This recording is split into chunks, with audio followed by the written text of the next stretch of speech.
सब कैसे हो। मैं सुरेश सर, भास्करंदी प्राथमिक विद्यालय अम्बिवली। कक्षा हमारा है बच्चों तीसरी, विषय गणित। विषय गणित में हमारा विषयांश चला था गुणा करना, उसमें हम गुणक सीखे। और उसके बाद आज जैसे हम आगे चल रहे थे शाब्दिक प्रश्न के बारे में। तो शाब्दिक प्रश्न में आज हम देखेंगे कि नीचे दिए जो प्रश्न दिए हैं यहाँ पे उसको हम हल करना है। तो देखिए प्रश्न पढ़िए पहले। यदि एक कतार में 25 बच्चे हों तो ऐसी 7 कतारों में बच्चों की संख्या कितनी होगी। तो बच्चों ये क्या है, गुणा है। तो गुणा हम कैसे करेंगे वो आपको यहाँ बताने जा रहा हूँ मैं। तो सबसे पहले एक कतार में कितने बच्चे हैं, 25 बच्चे हैं। और कुल कितनी कतारें हैं, 7 कतारें हैं, बराबर है।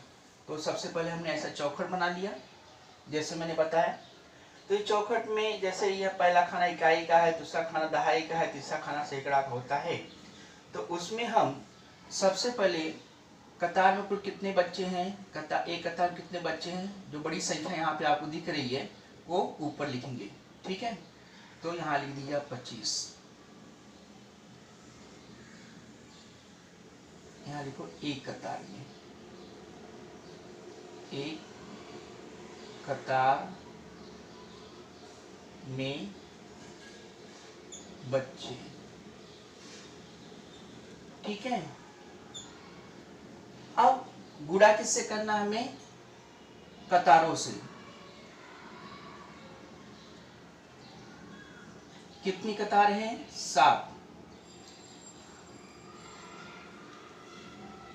कुल कतारें यहाँ लिखोगे आप, कुल कतारें कितनी है, 7 कुल कतारें।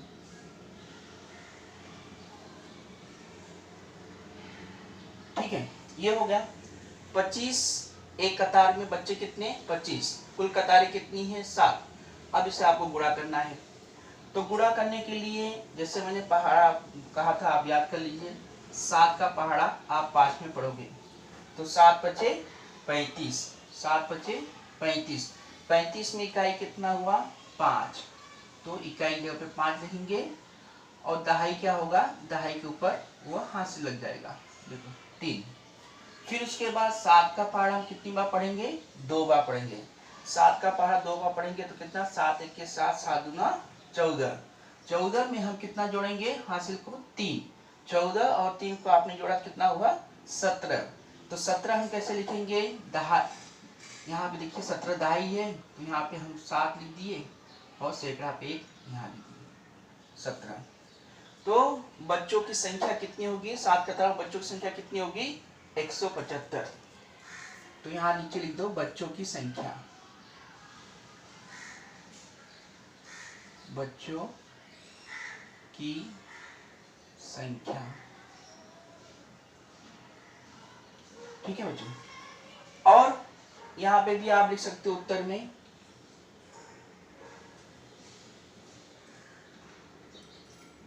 7 कतारों में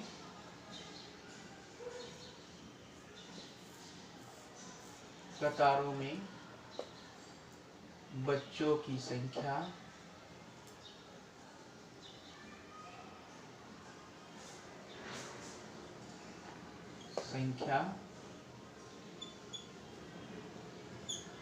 कितनी आपने देखा, 175 होगी। देखें अब ऐसे ही दूसरा प्रश्न है। और एक ऐसा भी बच्चों जैसे कि यहाँ पे गुणा करते तो 25 है एक कतार में, हमें कितनी कतारें, एक कतार में कितने, 7। अगर आप 25 25 करके 7 बार जोड़ोगे तो भी यही उत्तर आएगा। तो लेकिन हम पहाड़ा याद करने समय इतनी आसानी हो जाती है कि हम 125 गुणे 7 दे दी, 7 का पहाड़ा 5 पढ़ा, फिर 7 पढ़ा 2 में पढ़ा, जो हाथ से लगा उसको जोड़ दिया। अब यहाँ देखिए 53 रुपयों की एक इस दर से 6 तौलियों का मूल्य कितना हुआ। तो इसका मतलब एक तौली की कीमत कितनी है, 53 रुपए। कुल तौलिया कितनी है, 6 तौली। तो 53 रुपए की एक तौली, तो 6 तौलियों की कीमत कितनी होगी, ये हमें निकालना है। तो जैसे मैंने यहाँ ऊपर चौखट बनाया था वैसे आपको यहाँ पे गुणा के लिए चौखट बना लेना है। देखिए कैसे चौखट बन रहा है, बन गया। फिर यहाँ जैसे 2 लाइन खींचा गया है, दो लाइन आप खींच दीजिए, फिर ऊपर एक लाइन। ठीक है। अब यहाँ पे देखो, सबसे मैंने पहले कहा था बड़ी संख्या, इसमें क्या दिख रही है आपको? बड़ी संख्या 53 दिख रहा है। ठीक है, तो आप 53 लिख दीजिए। तो 53 रुपए की क्या है? एक तौली। तो यहाँ पे आपको क्या लिखना है?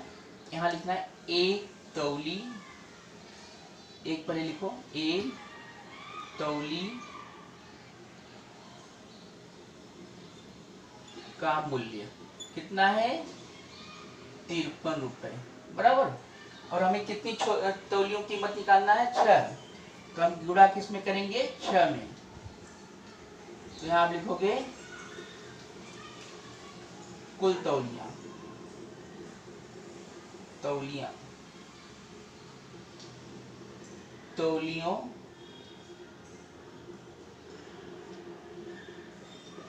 का मूल्य।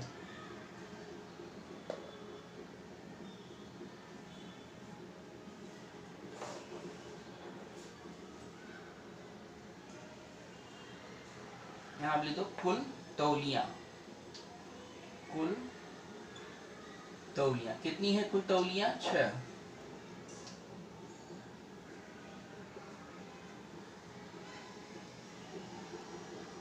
ठीक है, कुल तौली कितनी, तौलियां कितनी है? 6। अब उसे क्या करना है? कुल तौलियों का मूल्य नीचे लिख दो। तो हम जब गुणा करेंगे वो आ जाएगा कुल तौलियों का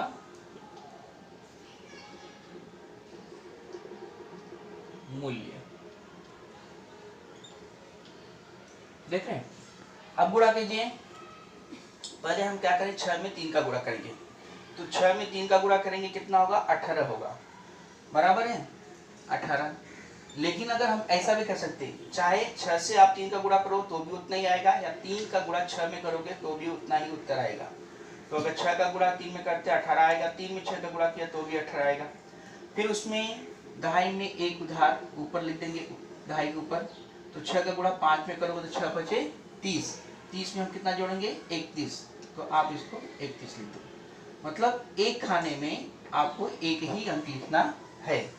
ठीक है, तो यहाँ पे लिख सकते हो आप कि 6 तौलियों का मूल्य, उत्तर में, उत्तर 6 तौलियों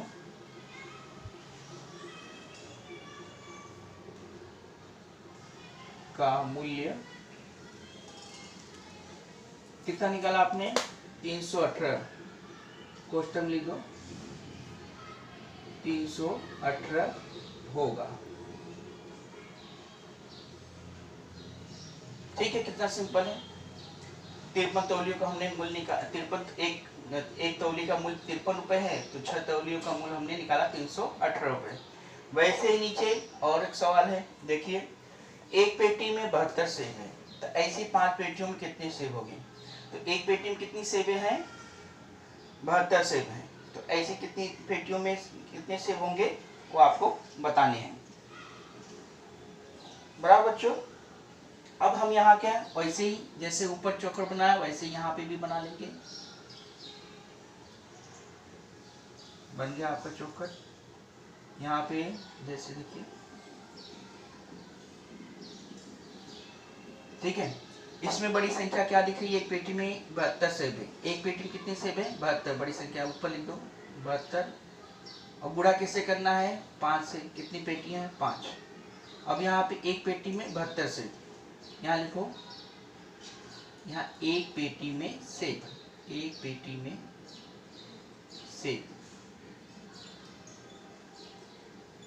एक पेटी में कितने सेब हैं? एक पेटी में सेब 72। तो कितनी पेटी हैं? 5।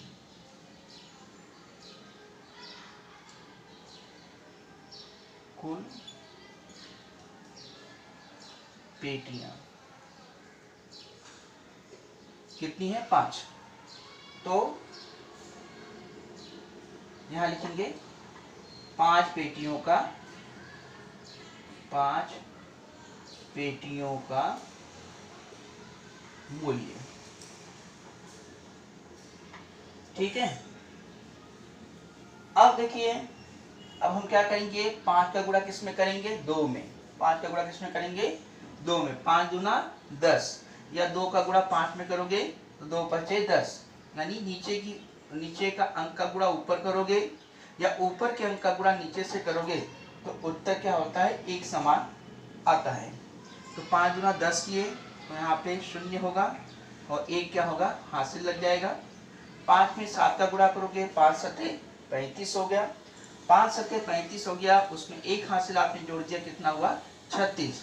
36 हो गया तो यहाँ पे 6 लिख दिए और यहाँ पे 3 लिख दिए, तो 360 5 पेटियों का मूल्य हुआ।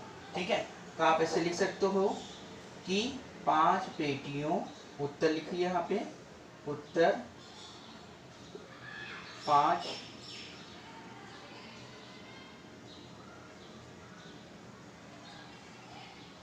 पेटियों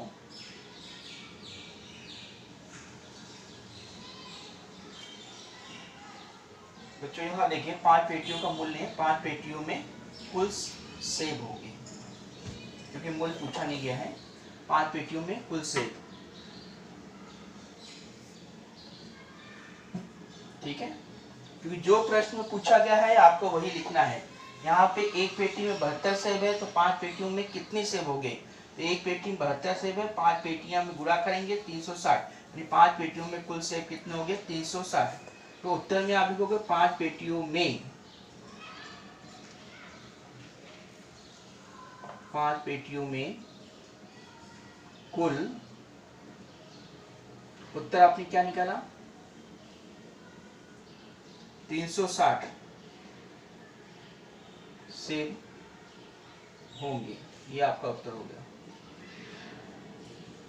ठीक है, वैसे ही अब लास्ट का है, एक डिब्बे में कितने लड्डू समाते हैं? एक डिब्बे में कितने लड्डू समाते हैं? 40। तो ऐसे कितने डिब्बे हमारे पास है? 9 डिब्बे। तो 9 डिब्बों में कितने लड्डू समाएंगे? ठीक है, तो यहाँ पे आपको जैसे मैंने चौखट कहा था वैसे ही आप चौखट बना लीजिए।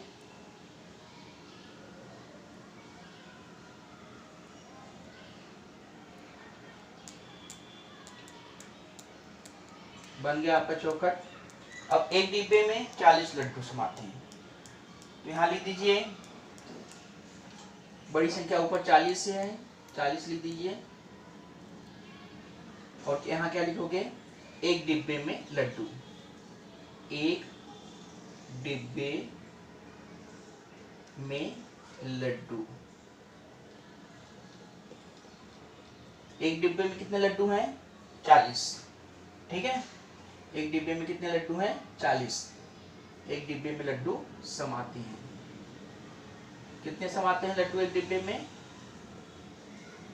40, बराबर। अब हमारे पास ऐसे कितने डिब्बे हैं? देखो यहाँ पे 9 डिब्बे हैं, एक डिब्बे में कितने लड्डू हैं? 40। अब हमारे पास डिब्बे कितने हैं? 9 डिब्बों में, तो 9 डिब्बों में ये कितने लड्डू समाएंगे वो देखना है। ठीक है, यहाँ लिखो,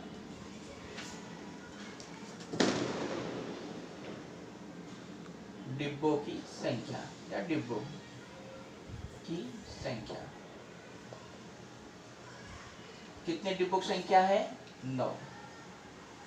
तो यहाँ उत्तर में आ जाएगा 9 डिब्बों में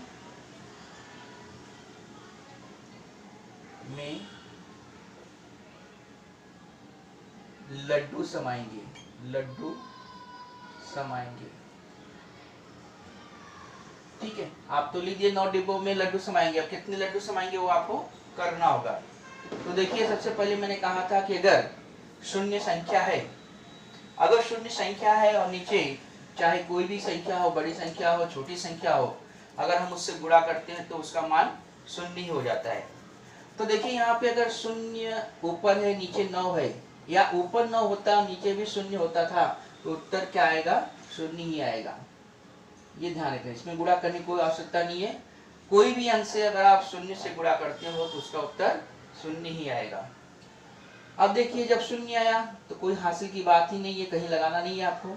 अब 9 का पहाड़ा आपको 4 बार पढ़ना है, ठीक है, या 4 का पहाड़ा 9 बार पढ़ो, ठीक है, चाहे नीचे से ऊपर का गुणा करो, चाहे ऊपर से नीचे गुणा करो, उत्तर एक समान आएगा जो भी करोगे। अब 9 का पहाड़ा अगर 4 बार पढ़ते हैं तो 9 के 9, 9 दूनी 18, 9 तियां 27 और 9 चौक 36, या 4 का पारा 9 का पढ़ते हैं तो 4 9 36, तो यहाँ पे आप 36 को लिख दीजिए सीधा, यानी 9 डिब्बों में लड्डू समाएंगे कितने, 360। तो यहाँ पे आप उत्तर लिख सकते हो, क्या लिखेंगे उत्तर, 9 डिब्बों में, 9 डिब्बों में कोष्ठक बना दीजिए चौखट, 360 लड्डू समाएंगे।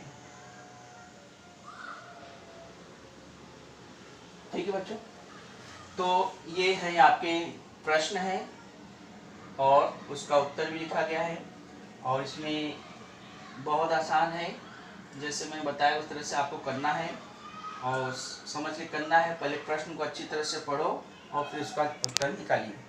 अब आगे हम बच्चों ऐसे ही गुणा बताएंगे, और लेकिन उसमें क्या रहेगा, सिर्फ जानकारी, जैसे मैंने आपको घटाना और जोड़ में बताया था, जैसे घटाना और जोड़ में बताया था कि जानकारी हमें दी रहेगी तो हमें प्रश्न बना के उसको हल करना भी है, मतलब प्रश्न बना के उसका उत्तर भी आना चाहिए। वैसे ही हम अगली बार गुणा का भी बताएंगे, हमारे पास सिर्फ जानकारी रहेगी, उस जानकारी के आधार पर हम क्या करेंगे, प्रश्न बनाएंगे और प्रश्न बना के क्या करेंगे, उत्तर लिखेंगे, यानी हल करेंगे। ठीक है बच्चों, अब बाकी के लिए हम अगली बार, तब तक धन्यवाद बच्चों, बाय बाय।